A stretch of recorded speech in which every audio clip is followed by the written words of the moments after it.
नमस्कार, मैं हूं अमीश देवगन और आप देख रहे हैं देश का सबसे बड़ा, सबसे जिम्मेदार डिबेट शो। हालांकि डिबेट तो कई आते हैं लेकिन जिम्मेदार डिबेट शो। मैं हूं अमीश देवगन। बाबा साहब भीमराव अंबेडकर ये मानते थे राष्ट्रवाद में राजनीतिक हित कम और सामाजिक हित अधिक होना चाहिए, यानी ज्यादा होना चाहिए। लेकिन क्या हमारे देश के नेता वाकई ऐसा मानते हैं? यह सवाल मैं इसलिए उठा रहा हूं क्योंकि राहुल गांधी ने मोदी सरकार और भारतीय जनता पार्टी पर बड़ा हमला किया है। राहुल कह रहे हैं कि भारत में हिंदुओं, मुसलमानों और सिखों को बांटा जा रहा है और जो लोग बंटवारे का ये एजेंडा चला रहे हैं वो खुद को राष्ट्रवादी कह रहे हैं। लेकिन बड़ा मुद्दा यह है कि राहुल गांधी ने यह बात किसी रैली या किसी सभा में नहीं कही। पूर्व अमेरिकी राजनयिक निकोलस बर्नस के साथ एक संवाद में कही। अब बीजेपी कह रही है कि राहुल गांधी दुनिया भर में भारत को बदनाम करने का एजेंडा दशकों से चला रहे हैं। कभी चीन के सामने, कभी अमेरिका के सामने, कभी यूके के सामने। ये राहुल गांधी हर तरफ भारत पर सवाल खड़ा कर देते हैं। लेकिन आज सवाल यह है कि क्या राहुल गांधी की बातों में वाकई कोई दमखम है या सिर्फ सियासत है और वो रिलॉन्च होना चाहते हैं? क्योंकि पालघर में साधुओं की हत्या पर कोई अवार्ड वापसी इस देश में नहीं होती और उसकी कोई बात भी ना करे, किसी को इंटॉलरेंस वहां पे नहीं दिखता। आज इसी पर होगी देश की सबसे बड़ी बहस। खतरे में लोकतंत्र या फिर कांग्रेस? क्योंकि राजस्थान में जो हो रहा है, मध्य प्रदेश में जो हुआ, आखिरकार खतरे में कांग्रेस है या देश का लोकतंत्र और इस देश की टॉलरेंस है?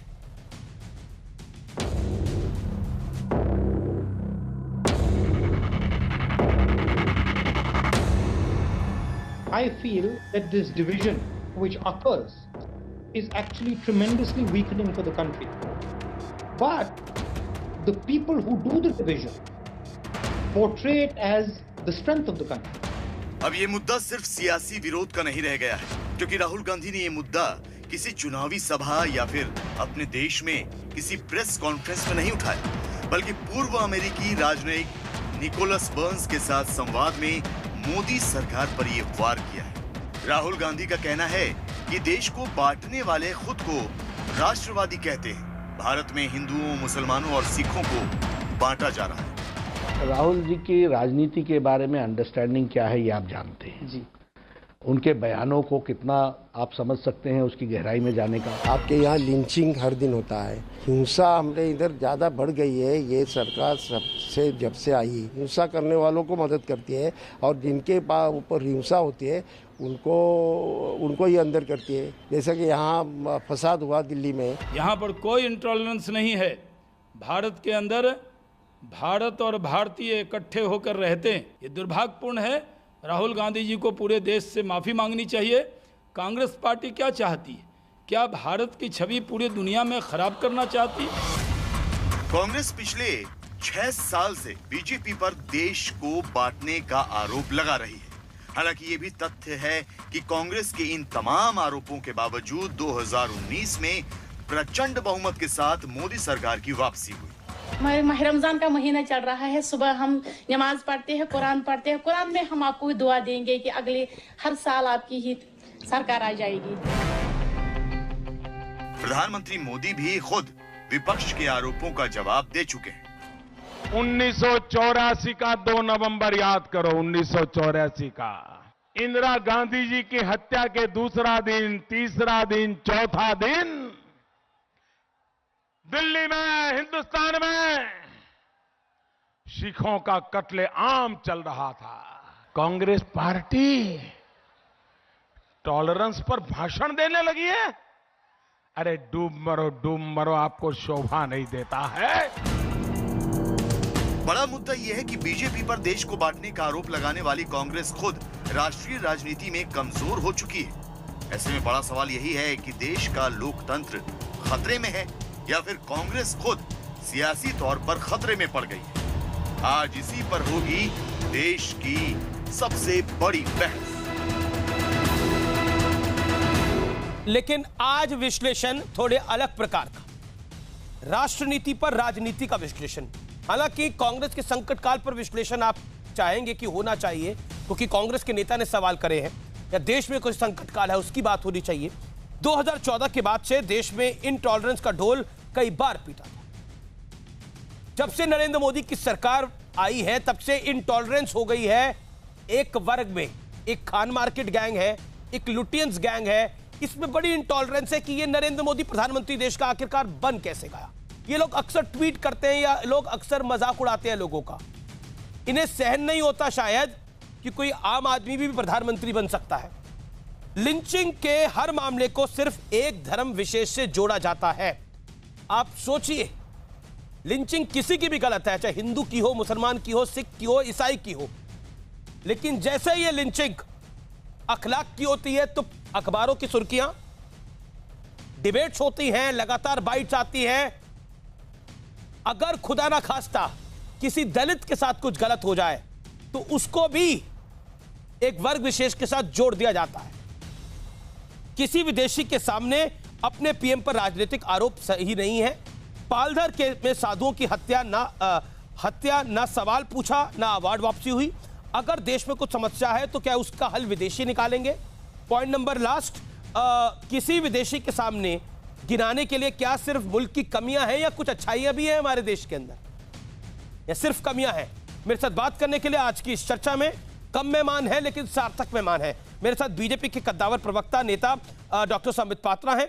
मेरे साथ अवनी जय अवस्थी हैं जो कि राजनीतिक विश्लेषक हैं, आरएसएस के साथ जुड़े हुए हैं। मेरे साथ इस चर्चा में अभय दुबे हैं, कांग्रेस पार्टी के प्रवक्ता। मेरे साथ तस्लीम निमानी, अध्यक्ष एमपीसीआई के। मेरे साथ प्रवक्ता एआईएमएम के असीम वकार साहब हैं, उनका भी अभिनंदन है। मैं सबसे पहले डॉक्टर संबित पात्रा, सबसे पहले आप ही से शुरुआत करता हूं। आखिरकार लोकतंत्र को खतरा है, टॉलरेंस देश में कम हो गया है। 2014 से यह कहानी आप सुनते हुए आ रहे हैं, लेकिन कोरोना काल में 2020 में यह क्यों आ गया दोबारा? आप लोगों ने ऐसा क्या कर दिया है? देखिए, जहां तक राहुल गांधी जी का सवाल है, वो मुंह खोलते हैं तो कांग्रेस परेशानी में आती है। मुझे तो समझ में नहीं आ रहा है, भारतवर्ष में उनको कोई प्रतिभा नजर नहीं आता है क्या?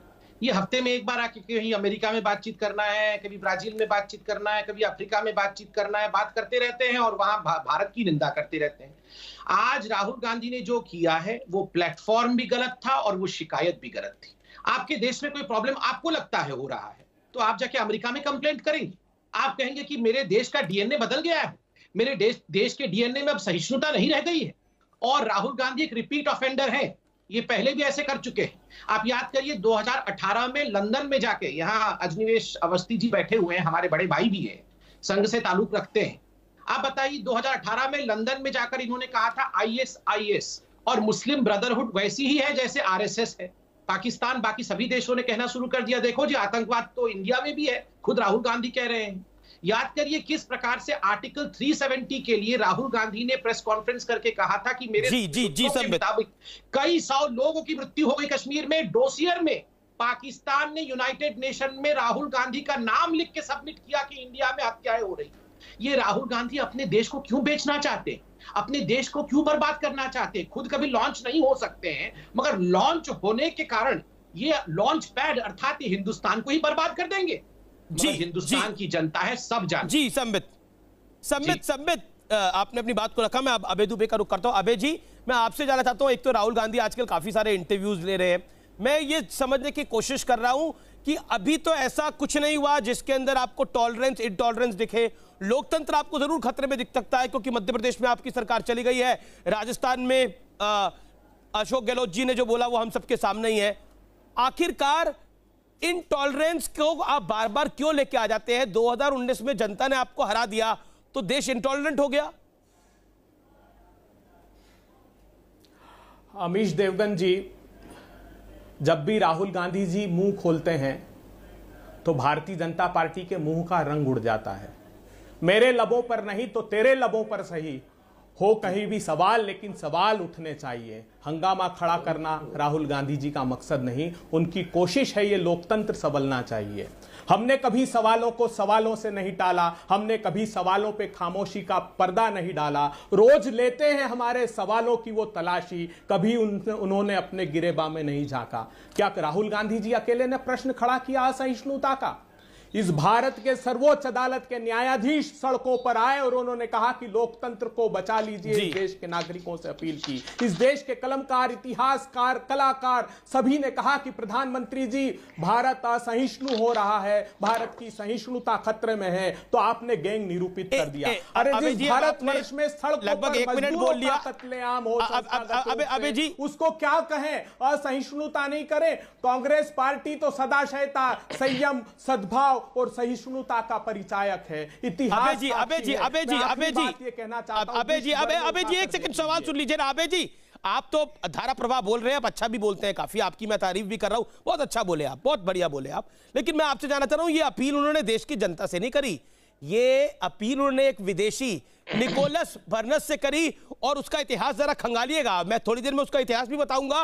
वो भारत के प्रधानमंत्री के बारे में, भारत के बारे में क्या कुछ बोलते रहे हैं, उसके बारे में भी पढ़िएगा। यह अपील भारत के लोगों से नहीं करी। आप जरूर इस समय भारत के लोगों से बात कर रहे हैं, आप देश के नंबर 1 डिबेट शो में हैं, भारत के लोगों से आप मुखातिब बोल रहे हैं। लेकिन राहुल गांधी जी निकोलस के साथ मुखातिब थे। वहां पर देश में कुछ अच्छा हो रहा है उसकी चर्चा ना हो, सिर्फ यह बोला जाए कि हमारे देश का डीएनए अब खराब हो चुका है। डीएनए का मतलब क्या है? डीएनए का मतलब क्या है? डीएनए से तो हमारे पूर्वज भी ताल्लुक रखते हैं। तो हमारे देश का अगर डीएनए ही खराब हो गया है तो फिर आप और मैं सही कैसे? हम और आप भी गलत है फिर तो। अगर इस देश का डीएनए खराब है तो मैं आज खराब हो चुका है।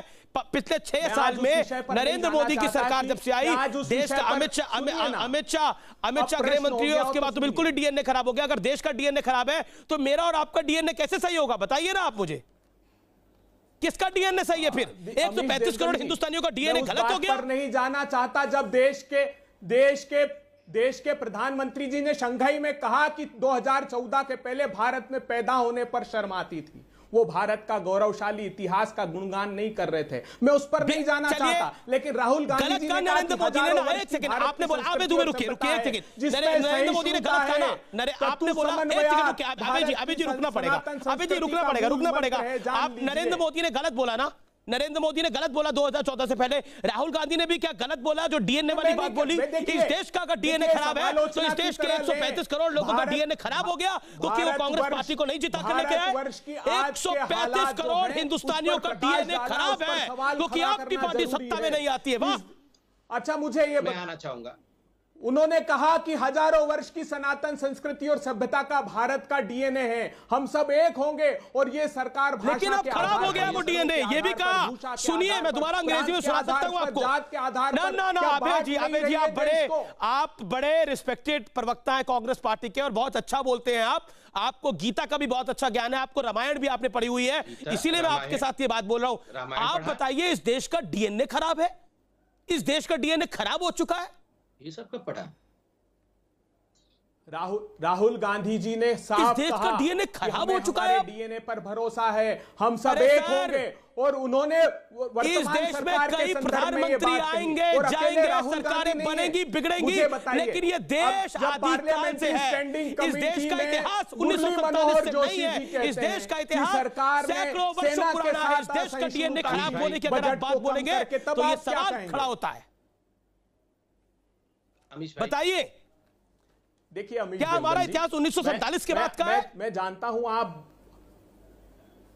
अरे मैंने कहा ना, भारतवर्ष का इतिहास, पहला श्लोक भारतवर्ष का सृजित किया मुझे मत आप ज्ञान दीजिए कि पहला श्लोक कब बना था। आप मुझे बताइए, डीएनए खराब है मेरे देश का? सहिष्णुता भूल जाइए सब कुछ, भूल जाइए आप कांग्रेस के नेता है, भूल जाइए संबित पात्रा बीजेपी के प्रवक्ता है, असीम भाई ओवैसी साहब की पार्टी के प्रवक्ता है, यहां अवनी जैश अवस्थी आरएसएस के साथ ताल्लुक रखता है। भूल जाए आज सब कुछ जो है।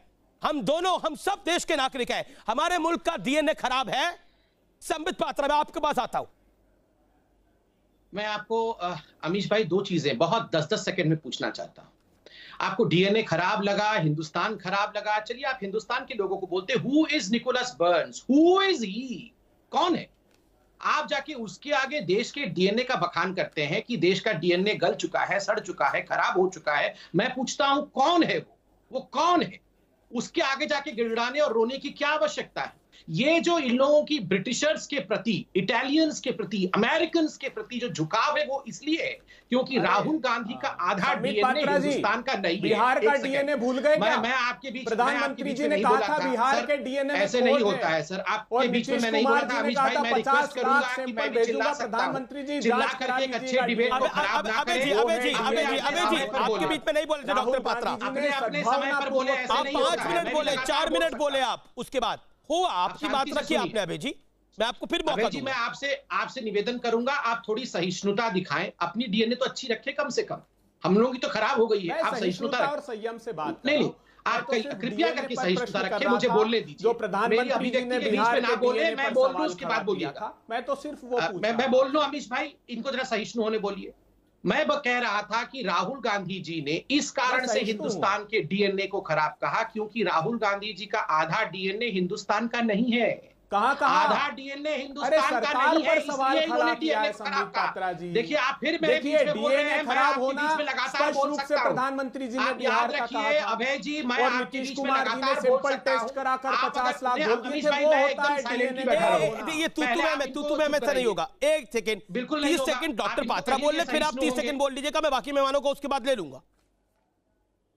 इसमें इतना हुआ वो करने की आवश्यकता नहीं है। एक मैं बड़ी खबर दे दूं व्यूअर्स के लिए, एक बड़ी खबर मैं दे देता हूं। कांग्रेस के एक वरिष्ठ नेता की बहुत बड़ी टिप्पणी आई है राहुल गांधी को लेकर। मैं अपने व्यूअर्स को बता देता हूं। हुसैन दलवाई कांग्रेस के मेंबर ऑफ पार्लियामेंट रहे हैं, कांग्रेस के महाराष्ट्र के बड़े नेता हैं। उन्होंने बोला हां इंटॉलरेंस है इस देश के अंदर। हुसैन दलवाई का बड़ा बयान दिल्ली दंगों पर है। हुसैन दलवाई ने बोला है एक तरफा कार्रवाई कर रही है तो राहुल गांधी क्या गलत कह रहे हैं। दलवाई ने ताहिर हुसैन का बचाव कर दिया है इनडायरेक्टली। दंगे भड़काने वाले अभी भी सुरक्षित है, यह बोला है हुसैन दलवाई ने। इस समय की बड़ी स्टेटमेंट है ये। जिन्होंने कुछ नहीं किया वो जेल में है, यह कहा है हुसैन दलवाई ने। वो बाइट सुनिए क्या बोले हैं हुसैन दलवाई। इस समय की बड़ी खबर। आपके यहाँ लिंचिंग हर दिन होता है, हिंसा हमारे इधर ज़्यादा बढ़ गई है। ये सरकार सबसे जब से आई हिंसा करने वालों को मदद करती है और जिनके ऊपर हिंसा होती है उनको ही अंदर करती है। जैसा कि यहाँ फसाद हुआ, दिल्ली में फसाद हुआ, जिन्होंने फसाद में कुछ भाग नहीं लिया था, सीएए के बारे में जिन्होंने आंदोलन किए, बड़ी शांतिपूर्ण आंदोलन थे, उनको ही अंदर करने का काम किया। और जिन्होंने भड़काने का काम किया, वो फसाद होने के लिए जो वातावरण तैयार किया गया वो सारे बाहर है।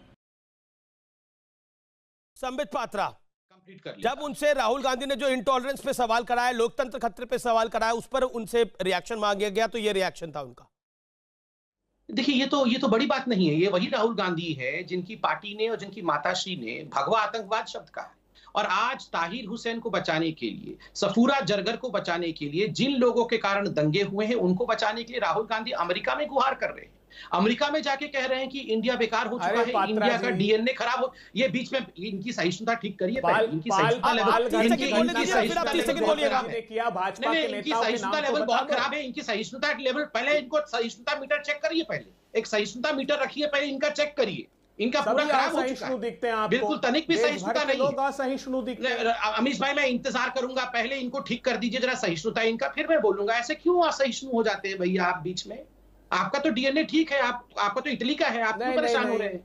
नहीं आपका इटली वाला है, आप परेशान मत होइए, मुझे बोलने दीजिए। परेशान तो आप खराब हो गया है ना। हाँ, परेशान आप हैं संबित पात्रा जी।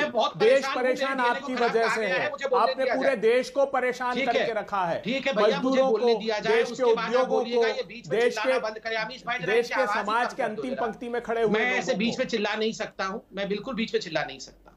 देखिए अमीश भाई, आवाज ही बंद करना चाहते हैं आप देश के नागरिकों की। मतलब यही तो हो रहा है आपकी सरकार में। दूसरों को बोलने नहीं देंगे, हर व्यक्ति को मुखरता से अमीश भाई मैं शांति से बैठा हूं, पहले ये आवाज बंद कराइए। एक सेकंड, मैं बाकी मेहमानों को लेकर आता हूं, अपनी जो सबस्ती और तस्लीम मेहमानी को लेकर आता हूं। असीम वकार भाई भी इंतजार कर रहे हैं जी। पहले मैं कंप्लीट करूंगा क्योंकि ये इस प्रकार से दूसरों को बोलने नहीं देंगे और हम सर झुका के किसी को हैकल करने की आवश्यकता नहीं है। मुझे लगता है कि आराम से सब अपनी बातें कर ले, काफी समय है। सही बात है।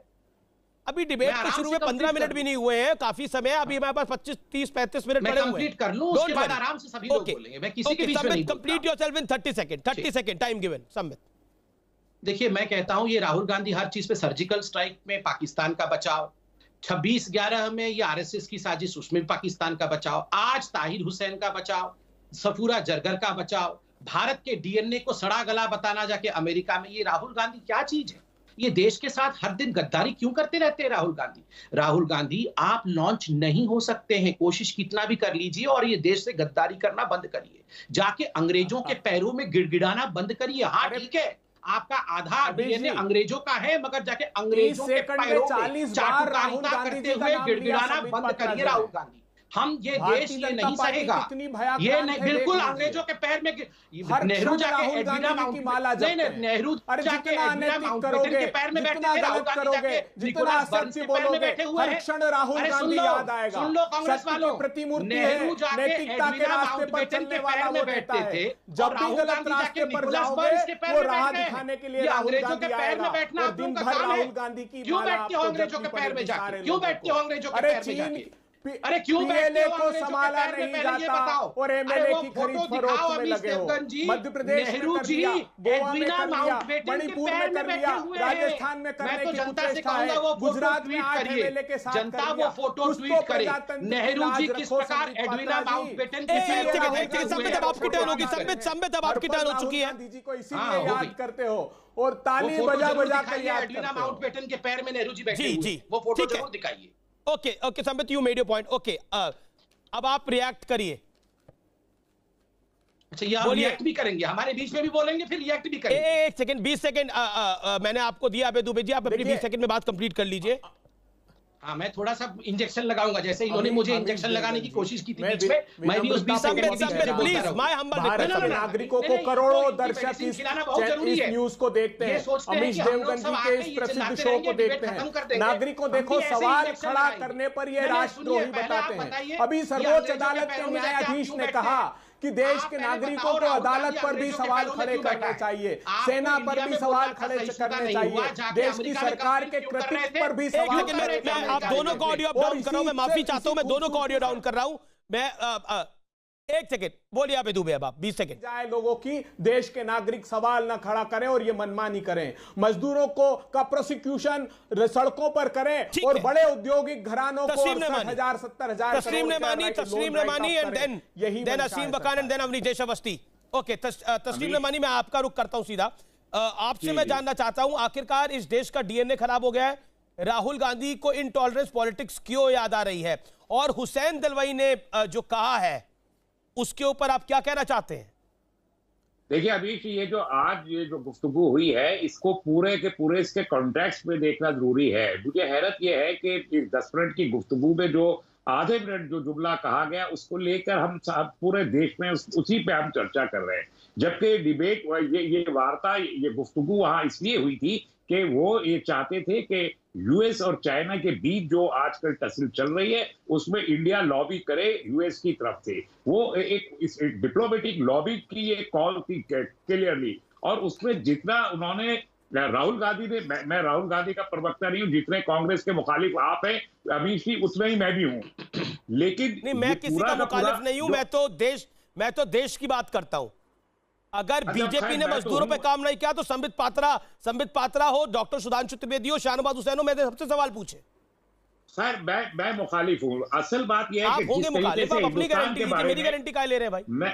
मैं अच्छा, अब आप मुझे रोके नहीं ना, बात का तसलसल खत्म हो जाता है जब आप रोकते हैं। जिस तरीके से हिंदुस्तान के बारे में उन्होंने कहा कि डीएनए यहाँ खराब होना शुरू हो गया है या हो रहा है, उसी तरीके से यूएस के बारे में भी कहा। एक यूएस के सिटीजन से, एक यूएस के सीनियर डिप्लोमेट से जो सर्व करता रहा, अभी भी सर्विस में है, एक वो भी एक पेट्रियोटिक यूएस सिटीजन है, उससे भी कहा गया कि भाई आपके यहाँ भी ये डीएनए खराब हो रहा है, बट उससे उस तरीके से रिएक्ट नहीं किया जैसे हम रिएक्ट कर रहे हैं। हमारे मुल्क में जिस तरीके से रिएक्शन ये शो करता है कि हम कितने जो है इनटॉलरेट और अनअकोमोडेटिव होते चले जा रहे हैं एक दूसरे के लिए। सवाल करना होगा, सवाल किए बगैर रहमानी साहब आप कह रहे हैं कि हमारे मुल्क का डीएनए खराब हो रहा है। जरा मुझे विस्तार से थोड़ा बताइए, मैं आपको और 40 सेकंड दे देता हूं, कैसे इस देश का डीएनए खराब हो रहा है?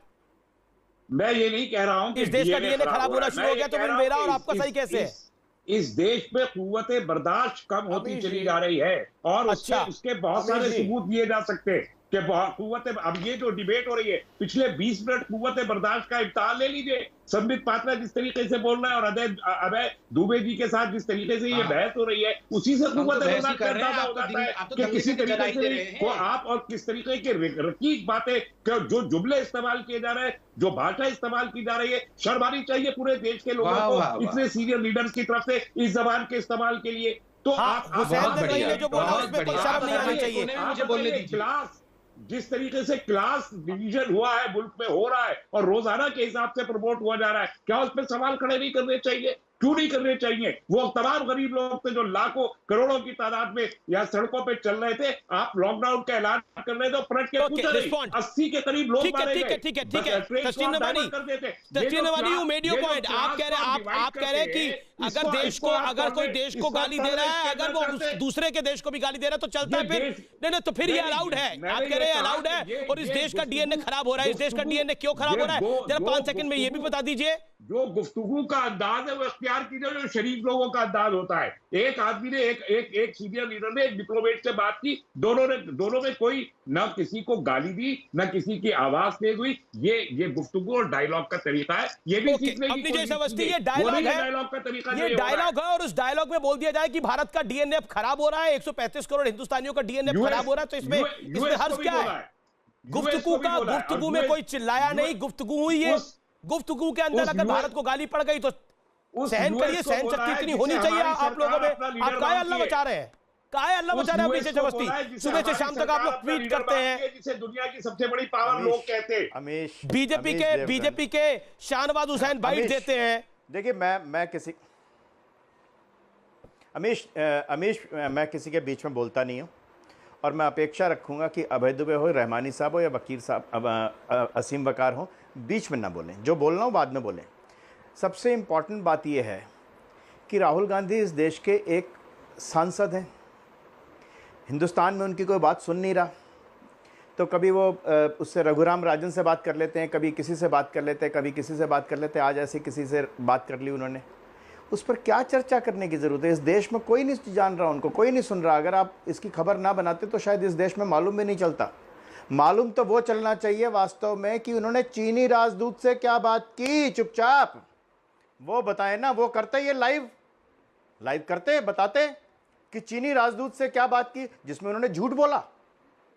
सहिष्णुता सबसे बड़ी ये होती है कि कांग्रेस ने ऑफिशियली कहा कि वो चीनी राजदूत से नहीं मिले, देश की जनता समझ ले, और फिर फोटो सामने आ गई तो कांग्रेस ने कहा हाँ मिले थे।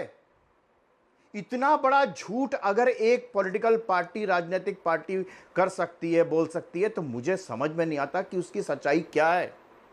और अगर डीएनए की और बात कर रहे हैं आप असहिष्णुता की, तो मैं सबको बता दूं, मजरू सुल्तानपुरी पे सबसे पहले बैन लगाया था जवाहरलाल नेहरू ने 50 के दशक में। आर्थर रोड जेल में रहे थे, एक लाइन लिख दी थी उन्होंने जवाहरलाल नेहरू के खिलाफ। 97 blunders of Jawaharlal Nehru, R K Agnihotri की किताब है। Amish ji, who is the guilty man of 1962 पढ़ लीजिए। दुर्गा दास की किताब पढ़ लीजिए, आपको मालूम चलेगा इस देश में क्या क्या हुआ है। अक्साई चीन दे दिया गया चीन को। आज चीन पर बातचीत हो रही, अक्साई चीन दे दिया गया। किसने दिया? जब मैं ये पूछता हूं ये कोई नहीं बताता कि अक्साई चीन किसने दिया। और देने पर क्या बोले कि वहां तो कुछ उगता तो है नहीं, बंजर जमीन है, ले गया तो ले गया, ले गया तो ले गया। ये कहा।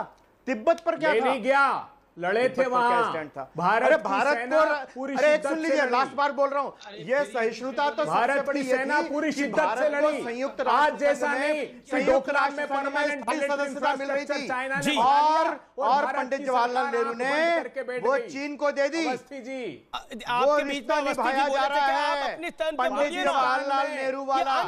देखिए वो रिश्ता निभाया जा रहा है ना पाकिस्तानी। आप बीच में क्यों बोल रहे? वो आपके बीच में नहीं बोले, कोई किसी के बीच में नहीं बोला। तो आ जाओ मेरे पास। ये रिश्ता क्या कहलाता है जी? ये रिश्ता क्या कहलाता है? जवाहरलाल नेहरू। ठीक है, मैं आपको मौका दूंगा, लेकिन असीम वकार को मुझे डिबेट में लाने दीजिए। अब वो काफी देर से इंतजार करें। असीम वकार, आप भी इस बात से एग्री करते हैं जो राहुल गांधी ने बोला कि इसी बीच बड़ी खबर यह है कि आर पार शाहनवाज हुसैन देख रहे हैं और हुसैन दलवाई के बयान पर उन्होंने बड़ी हैरानी जताई है। उन्होंने बोला कि एक दंगाई की कैसे तरफदारी हो सकती है, जो राहुल गांधी पर टिप्पणी पर हुसैन दलवाई ने बोला। असीम वकार, क्या इस देश के 135 करोड़ लोगों का डीएनए अब खराब हो रहा है? Do you agree with this statement? देखिए, अभय दुबे जी इतनी देर से बोल रहे थे, मुझे पता नहीं लगा कि उनको याद क्यों नहीं आई ये बात। मई 2015 में भारत के प्रधानमंत्री जनाब मोदी जी ने विदेशों में बयान दिया था कि उनको भारतीय होने पर शर्म महसूस होती है, भारत में पैदा होने पर शर्म महसूस। याद है ना आपको वो बयान? सबको, पूरी दुनिया में उसका विरोध हुआ था, उस बयान का मजम्मत हुई थी। दूसरी बात, भारत के एक प्रधानमंत्री जनाब अटल बिहारी वाजपेयी मरहूम मर गए, अब नहीं है इस दुनिया में। 2002 में या 3 में शायद उन्होंने ये कहा था कि इन्हीं मोदी जी के बारे में कि राज धर्म का पालन करना चाहिए। आज अगर वो जिंदा होते तो वो जरूर कहते कि राष्ट्र धर्म का पालन करना चाहिए। मैंने नहीं कहा, मोदी जी ने, मोदी जी के बारे में अटल जी ने कहा था। देखिए, राजनीति में देश हम सबको सबसे ऊपर रखना होगा। भारत की इज्जत अस्मिता के साथ ना तो कोई खिलवाड़ किया जा सकता है, ना किसी को परमिशन दी जा सकती। असीम वकार, आप ऐसा मान रहे हैं कि भारत में का जो डीएनए है, अब भारत के लोगों का डीएनए, वो अब धीरे धीरे खराब हो रहा है, जो बात कही गई, यू एग्री टू इट? नहीं, मैं कह रहा हूं कि 2015 में मोदी जी ने ये बात कही थी। मोदी जी ने ये बात कही थी। कब कहा था नरेंद्र मोदी ने कि भारत के लोगों का डीएनए खराब हो रहा है? कब कहा था? मैं आपसे पूछ रहा हूं कि ये सवाल आपने मोदी जी से क्यों नहीं पूछा उस वक्त? उनको भारतीय होने पे क्यों शर्म आती, भारत में पैदा होने पे क्यों शर्म आती है? उस वक्त भारत का डीएनए उन्होंने तो खराब किया था। संबित पात्रा, उन्होंने तो अंतरराष्ट्रीय स्तर के ऊपर खुलेआम खुले मंच। अमीश जी एक सेकंड रुकिए। अब आप Sambit Patra, let me gate Sambit Patra perspective. Amish भाई, एक रिक्वेस्ट है, मैं किसी के बीच में नहीं बोला। पिछली बार मेरे बीच में अभय जी बोल रहे थे, आपने मेरा साउंड कम किया। अगर मेरे बीच में वो बोले तो उनका साउंड कम करने से कोताही मत करिएगा। अब मैं बोल लूं आराम से। देखिए, पहली बात है, विनम्रता के साथ मैं कह रहा हूं, ठीक है, एक पार्टी गई है अमेरिका कंप्लेंट करने, राहुल गांधी, दूसरी पार्टी सऊदी अरब और कुवैत में कंप्लेंट कर रही है। बैठे हुए हैं, उनके नुमाइंदा बैठे हुए हैं यहाँ पे।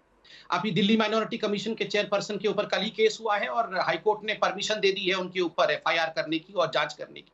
वो कुवैत में कंप्लेंट कर रहे थे कि मुसलमानों को हिंदुस्तान, बहुत बढ़िया है, जाइए लंदन अमेरिका में एक गुट कंप्लेंट करे, दूसरा गुट जाके सऊदी में कंप्लेंट करे।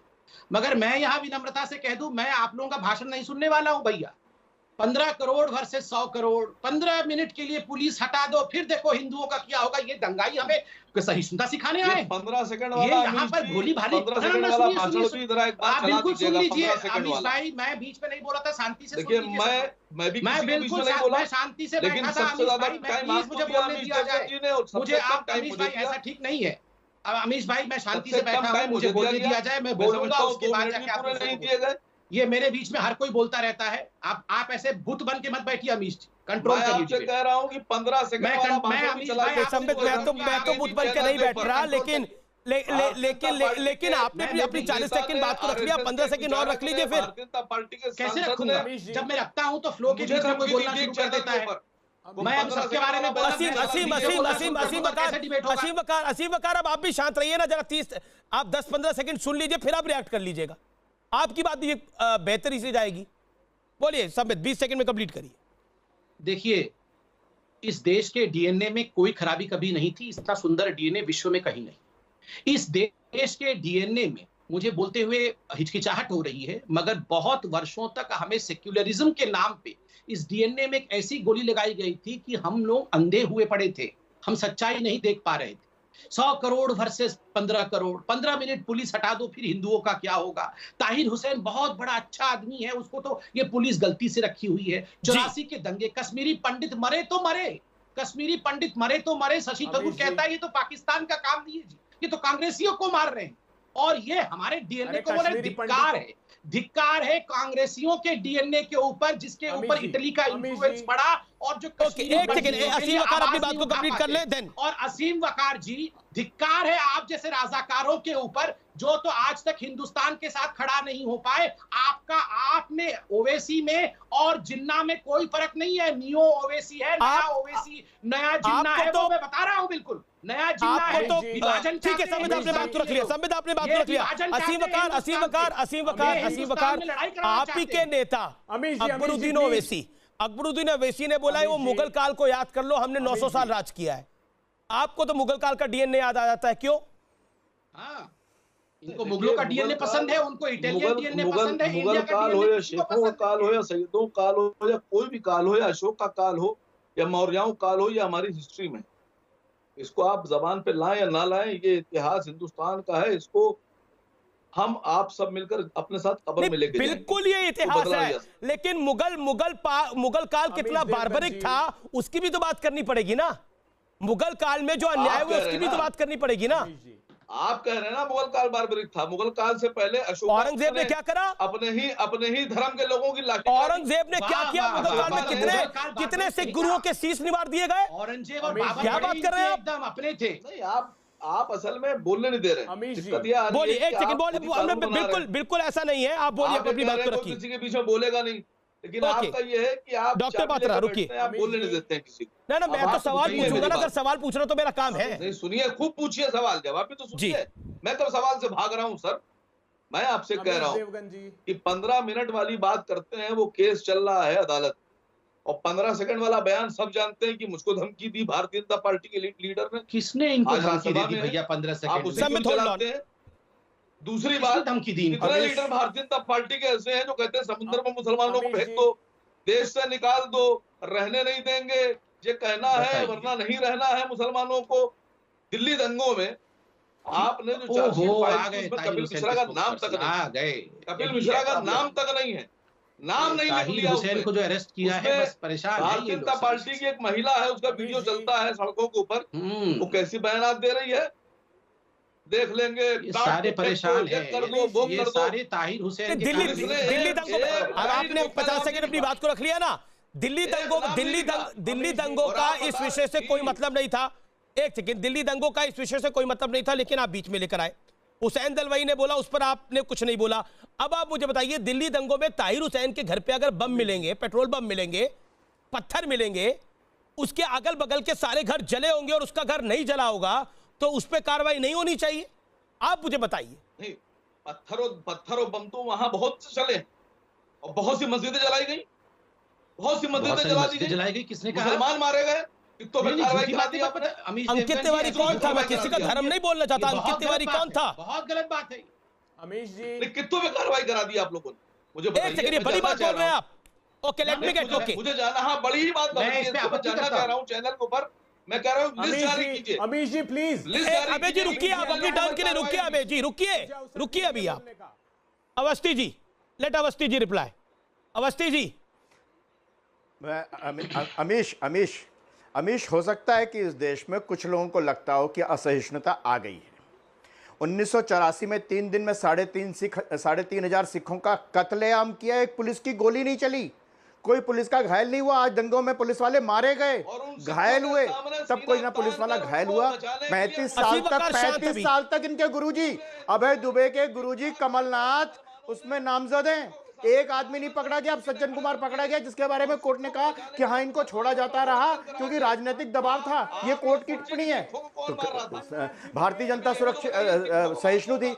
वो जो कश्मीर में वो गोली मारता था, एयरफोर्स के अफसर को 24 गोलियां मारता था पीठ पर, उससे देश के प्रधानमंत्री हाथ मिलाते थे, देश सहिष्णु था। आज अगर ये नहीं होता कि जिसने गोली मारी है वो अंदर जाएगा, जिसने गलत काम किया है वो अंदर जाएगा, इसको अगर देश असहिष्णु नहीं कह रहा, देश तो बहुत प्रसन्न है। और देश की प्रसन्नता कहां नजर आती है? लोकतंत्र में, चुनाव में नजर आती है, जहां में वो 2 में से एक जगह हार गए। असीम वकार और एक जगह असीम वकार 20 सेकंड असीम वकार 20 सेकंड सीट पे हार गए। तो इसलिए राहुल गांधी की बात पर ज्यादा ध्यान देने की जरूरत नहीं है। उन्होंने बात करनी थी, वो टाइम बिताना था, समय बिताने के लिए करना है कुछ काम, कर लिया कुछ काम सड़कों के ऊपर। मैं भी ये कहता हूं कि 1984 में सिखों को उनकी पगड़ियों में बांधकर जिंदा जलाया गया, लेकिन एक भी मुसलमान ऐसा नहीं था जिसने कितने पकड़े गए, हरकत की हो। कितने पकड़े गए, कौन पकड़ा गया उसमें? कौन लोग थे? मैं पूछ रहा हूं। कितने अवार्ड वापस हुए? कितने अवार्ड वापस किए सिखों के लिए? कितनी मोमबत्तियां जली? आप नाम बताइए, सिखों का कत्लेआम किसने किया? सिखों का नरसंहार किसने किया? अरे आप बताइए ना, कितने अवार्ड वापस हुए थे? कितने अवार्ड वापस हुए थे? ओके, अबे दुबे इन डिबेट, देन तस्लीम नेमानी एंड संबित पात्रा। ओके, अबे दुबे, मैं स्ट्रेट क्वेश्चन टू यू। अबे दुबे, आपके पूर्व सांसद कांग्रेस के बड़े नेता हुसैन दलवाई कहते हैं कि राहुल गांधी तो सही कहते हैं, ये सरकार एक तरफा कार्रवाई करती है। दिल्ली दंगे में देखिए एक तरफा कार्रवाई हो रही है। बताइए, इस देश का डीएनए वही सही था जब doctor Manmohan Singh former prime minister कहते थे कि इस देश पर पहला हक मिनॉरिटीज का है संसाधनों पर। वो सही था दौर। अमीश देवगन जी, राहुल गांधी जी ने अपनी चर्चा में कहा कि यह सरकार देश का डीएनए खराब करने की कोशिश कर रही है, मगर सनातन सभ्यता भारत की इस डीएनए को खराब नहीं होने देगी। कश्मीरी पंडितों का कत्लेआम हुआ जब भारतीय जनता पार्टी की केंद्र में सरकार थी। पालघर में जब संतों को मारा गया, भारतीय जनता पार्टी के नेता 62वें नंबर का आरोपी था। आप उस पर डिबेट नहीं करते, संबित पात्रा उस पर मुंह नहीं खोलता। अभी पंडिता की हत्या कश्मीर में की गई, किसका राज है वहां पर यह बता दीजिए। हिंदू के हितों का एक काम नहीं किया देश के नागरिकों। ये इनकी असफलता पर पर्दा डालने के लिए हिंदू मुस्लिम की राजनीति करते हैं। मुरली मनोहर जोशी जी ने हिंदू मुस्लिम की समय राजनीति, अभी तो हिंदू वर्ड आप लेकर आए, सेना को सबसे बड़ा हिंदू वर्ड आप लेकर आए। एक सेकंड, आपने बोला राहुल गांधी ने, एक सेकंड रुकिए, मैं आपको सुनाता हूं, बताता हूं राहुल गांधी ने क्या बोला। रुकना पड़ेगा अबे दुबे, ना रुकना पड़ेगा। सुनिए बात को, सुनिए। पूर्व राजनयिक निकोलस बर्नस और राहुल गांधी ने क्या बोला। भारत में भारत बहुत टॉलरेंट राष्ट्र है, हमारा डीएनए सहनशीलता वाला माना जाता है, हम नए विचारों को स्वीकार करने वाले हैं, हम खुले विचारों वाले हैं। लेकिन अब ये गायब हो रहा है, ये काफी दुखद है। यानी जब आप बताइए ये सब कुछ जो हो रहा है, डीएनए वगैरह खराब हो रहा है, ये 2014 के बाद ही हो रहा है, उससे पहले से हो रहा है? इस सवाल का जवाब दीजिए जरा। अमीश देवगन जी, ये सरकार मेरे सवाल का जवाब दीजिए प्लीज। कोशिश कर रही है। आप गीता को पढ़िए, गीता में धर्म के साथ अभी तो गीता को पढ़ने का समय नहीं है ना। जब गीता को पढ़ने का समय होगा तो मैं गीता को पढ़ लूंगा, और मैंने गीता को पढ़ा हुआ है। इसीलिए आप वासुदेव ने जो अर्जुन को बोला वो शिक्षा मुझे मत दीजिए आप। ना आप वासुदेव है ना मैं अर्जुन हूं, और ना ये युद्ध भूमि है। शांत रहिए अभी आप, यहाँ गीता का ज्ञान मत दीजिए आप। अगर गीता का ज्ञान देना तो आपकी पार्टी में कई लोग हैं, उनको गीता का ज्ञान दीजिए, बड़ी आवश्यक है। उन्होंने पढ़ा वाला भी नहीं होगा। लेकिन अब आप सुनिए, एक सेकंड सुनिए अभी जी, आप बताइए 2014 से पहले डीएनए सही था देश का या गलत था? मैं सवाल पूछ रहा हूं आपसे। अबे जी, मैं तो आप ही के मतलब का सवाल पूछ रहा हूं। जो राहुल गांधी जी ने बोला उसी से मतलब से सवाल है मेरा। क्या 2014 से पहले देश का डीएनए सही था? राहुल गांधी 2014 के बाद खराब हो गया? हाँ या ना? सरकार, भारतीय जनता पार्टी की सरकार खराब करने की कोशिश कर रही है डीएनए की, उसमें वो सफल नहीं होंगे, क्योंकि सनातन समय से भारत का डीएनए हमेशा बहुतावाद है, इसमें जड़तावाद नहीं है। 2014 के बाद देखिए, ये प्रधानमंत्री को कहने दीजिए। ऑडियो डाउन करिए। यानी 2014 से पहले डीएनए सही था, 2014 के बाद डीएनए खराब हो गया, यही बोला आपने। यानी जैसे ही कांग्रेस हारी इस देश का डीएनए खराब हो गया, यही कह रहे हो अबे जी आप? 10 सेकंड लीजिए आप, आपका ऑडियो ऑन है। प्रधानमंत्री जी, 2014 के बाद डीएनए खराब हो गया। सरकार बनाई है धनमत की, जनमत की नहीं है। लोकतंत्र घोटाले के फेविकोल से चिपक गए। लेकिन जिस लोकतंत्र ने आपको चुनाव हरवाया, उस जनता का डीएनए 2014 के बाद खराब हो गया। 2019 के बाद तो ज्यादा खराब हो गया होगा, क्योंकि 303 आ गई इनकी।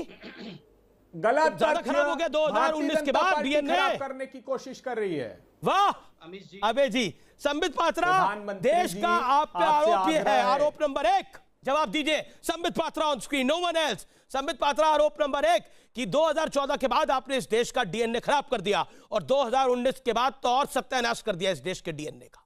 चलिए मैं समझाता हूं अब डीएनए कैसे खराब हुआ है। देखिए, पहली बात है, सोनिया जी इटली से आई, वो नहीं चाहती थी राम मंदिर बने। उन्होंने कहा Ram does not exist, Ram पे विश्वास नहीं है, काल्पनिक है। हमने कहा राम मंदिर बनना चाहिए, क्यों नहीं बनना चाहिए? कोर्ट में खड़े होकर लड़े, और आज कोर्ट के कारण, सुप्रीम कोर्ट के जजमेंट के कारण आज भव्य राम मंदिर बन रहा है। तो कांग्रेस को लगेगा ही, सोनिया गांधी जी को इटली से लगेगा ही कि हमारा डीएनए खराब हो गया है। आर्टिकल 370 नहीं हटना चाहिए, ये कांग्रेस को लगता था। मोदी जी ने कहा क्यों भैया, वुमेन्स राइट, दलित राइट, ये बहुत महत्वपूर्ण है, आर्टिकल 370 हटेगा। जहां हुए, सुन लीजिए, जहां हुए बलिदान मुखर्जी, वो कश्मीर हमारा है, हमने आर्टिकल 370 हटा दिया। इनको लगा हमारा डीएनए खराब हो गया। ट्रिपल तलाक 50% महिलाओं के लिए, 50% मुस्लिम पॉपुलेशन के लिए एक अभिशाप था। सुप्रीम कोर्ट के कहने के बाद हमारी सरकार ने ट्रिपल तलाक हटाया। हमारा डीएनए खराब हो गया। नहीं सुनिए ना, अभी तो बहुत कुछ बाकी है। कश्मीरी पंडितों को एक सेकंड सुनिए, पर समय उतना नहीं है ना डॉक्टर संबित पात्रा। नहीं, समय है, मैं 10 सेकंड में खत्म। एक सेकंड रुकना पड़ेगा क्योंकि एक व्यूअर ने बड़ा इंटरेस्टिंग सवाल पूछा है। मैं संबित पात्रा पहले आप ही से पूछता हूं, एक व्यूअर है और वो सवाल पूछ रहे हैं कि मुगल काल के 800 साल 900 साल जितने भी हैं उस शासन पर आपको शर्म आती है या फक्र होता है? ये आप सवाल करो, उन्होंने मुझसे बोला ये। चलिए मैं इसका जवाब देता हूं, और मैं क्योंकि आप मेरे बाद बिल्कुल गर्व होता है, फक्र होता है या शर्म आती है मुगल काल के? मुझे शर्म, गुलामी पे शर्म आती है, गुलामी पे शर्म आती है। आप सुन लीजिए 10 सेकंड प्लीज। अमीश भाई मैं रहमानी जी से एक सवाल पूछना चाहता हूं। आप लोग आज बहुत प्राउड फील कर रहे हैं कि अमेरिका में कंप्लेंट किया राहुल गांधी। अमेरिका में कल और परसों 2 दिन क्रिस्टोफर कोलंबस के सारे स्टैचूज गिरा दिए गए हैं क्योंकि उसको आक्रांता के रूप में देखा गया है, और इस पूरे लड़ाई में ब्लैक लाइफ मैटर्स में क्रिस्टोफर कोलंबस के हर स्टैचू को मिटा दिया गया है। मैं सवाल पूछ रहा हूं, औरंगजेब के नाम पे जहां सड़क है, अकबर के नाम पे जहां सड़क है, जहां पर बाबर के नाम पे स्टैचू है, ये सारे मुगल स्टैचूज गिरने चाहिए क्या? आप लोग तो सपोर्ट कर रहे हैं उस मूवमेंट को कि आक्रांताओं के स्टैचू गिरने चाहिए। अबे दुबे आपसे भी ये सवाल है कि आपसे भी ये सवाल है कि आप 800 साल के मुगल काल पर गर्व करते हैं, फक्र करते हैं या आपको शर्म आती है? कांग्रेस का क्या स्टैंड है इसके ऊपर? बीजेपी ने बोला हमें शर्म आती है गुलामी की मानसिकता पर, कांग्रेस का क्या स्टैंड है? अबे दुबे, मुगल काल पर आपको शर्म आती है 800 साल के, हाँ या ना? गुलाम है इटली। देखिए अमीश देवगन जी, नो ऑडियो, भारतवर्ष में जो भी आक्रांता, सुनिए, बिल्कुल सुनिए, मैं कहता हूं गर्व से कि हमने जितने आक्रांता इस देश में आए हैं उन आक्रांताओं को सहिष्णुता से जवाब दिया। और ये कहानी मत सुनाइए, मैं आपसे बड़ा सिंपल सवाल पूछ रहा हूं। 800 साल के मुगल काल पर गर्व है, फक्र है या शर्मिंदा है? वो डच आए, फ्रेंच आए, किसी का अरे फ्रेंच की बात नहीं कर रहा, मैं मुगल की बात कर रहा हूं। फ्रेंच आप फ्रेंच कैसे पहुंच जाते हैं? फ्रेंच इटालियन ही आपको लगा रहता है। मैं सवाल पूछ रहा हूं आपसे मुगल काल का। सुनिए ना अबे जी, हाँ बोल सुनिए। देखिए मेरा निवेदन स्वीकार, मुगलों ने आक्रमण किया, बर्तानिया ने आक्रमण किया, डच ने किया, फ्रेंच ने किया। लेकिन डच की बात नहीं, इटली की बात नहीं, फ्रेंच की बात नहीं, सवाल भारत में आज भी इसमें अंग्रेजों की भी बात नहीं। मैं मुगल काल पे सवाल पूछ रहा हूं, यानी आपका कोई स्टैंड नहीं है मुगल काल पर। कौन स्वीकार? हेंस प्रूवन आपका मुगल काल पे कोई स्टैंड नहीं है। आप हां भी नहीं करना चाहते, आप ना भी नहीं करना चाहते। मैं ब्रेक के बाद दोबारा आपसे सवाल पूछ लूंगा। तस्लीम भाई, आपके पास मुझे आना था लेकिन समय की इस समय मजबूरी है। मैं ब्रेक के बाद वापस आ रहा हूं। आर पार का ये शो आप इस समय देख रहे हैं। ब्रेक के बाद बड़ी खबर।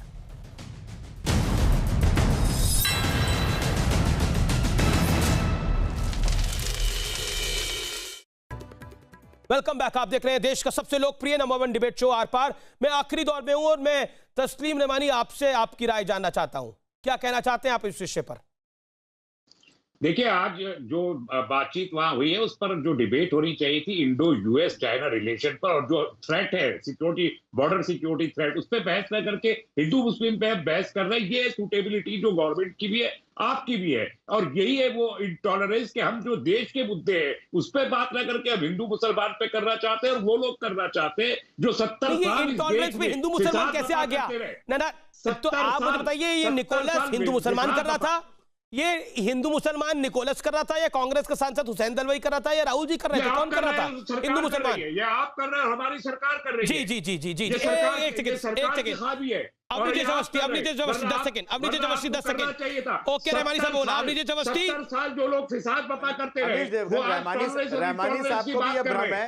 पहला तो मैं ये भ्रम तोड़ दूं कि मुगलों ने 800-900 साल राज किया है। आप करते रहे। ये रहमानी साहब भी कहते हैं कि हमने इस देश पे 800 साल राज किया, फिर से करेंगे। नहीं, ये तो जब राम मंदिर पे रहता था, जब राम मंदिर बनने वाला था, ये तो 25 लाख लोगों को भी लेके जा रहे थे। बहरहाल तस्लीम रहमानी, हिंदू मुसलमान इस देश में रहते हैं तो उनकी बात तो होगी। और आप क्या हिंदू मुसलमान की बात करते हैं? 1947 में हिंदू मुसलमान हो गया था, आपको आज दिख रहा है हिंदू मुसलमान, आपको 1947 याद नहीं है। चलिए, कई बार आदमी की याददाश्त बहुत कमजोर होती है, ऐसा सिर्फ रहमानी साहब के साथ नहीं है, कई लोगों के साथ है। इशारा समझ जाते हैं कई लोग। नमस्कार, देखते रहिए News 18।